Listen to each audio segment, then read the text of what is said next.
শেরপুর জেলা প্রেস ক্লাবের ৪৪তম প্রতিষ্ঠা বার্ষিকী পালিত হয়েছে।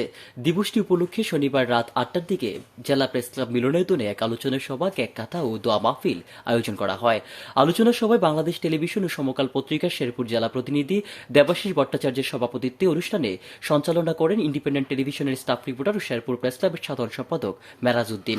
অনুষ্ঠানের শুরুতে প্রেস ক্লাবের প্রতিষ্ঠাতা সদস্য ও সাবেক যে সকল সদস্য মৃত্যুবরণ করেছেন তাদের রুহের মাগফিরাত কামনায় মোনাজাত করা হয় এবং প্রেস ক্লাবের স্থায়ী সদস্য জুবায়ের রহমান বাবু অসুস্থ থাকায় তার সুস্থতা কামনা করেও দোয়ার আয়োজন করা হয়। আলোচনা সভা শেষে প্রেস ক্লাবের প্রতিষ্ঠা বার্ষিকী উপলক্ষে কেক কাটা হয়। এ সময় বক্তব্য রাখেন শেরপুর প্রেস ক্লাবের সাবেক সভাপতি শফিকুর রহমান, সাবেক সাধারণ সম্পাদক সাবিয়া জামান শাপলা সহ শেরপুর প্রেস ক্লাবের সাবেক ও বর্তমান সদস্যরা। জেলা উপজেলায় কর্মরত বিভিন্ন মিডিয়ার গণমাধ্যম কর্মীগণ এ সময় উপস্থিত ছিলেন। শেরপুর থেকে শামসুল হকের রিপোর্ট, আমার বার্তা ডিজিটাল।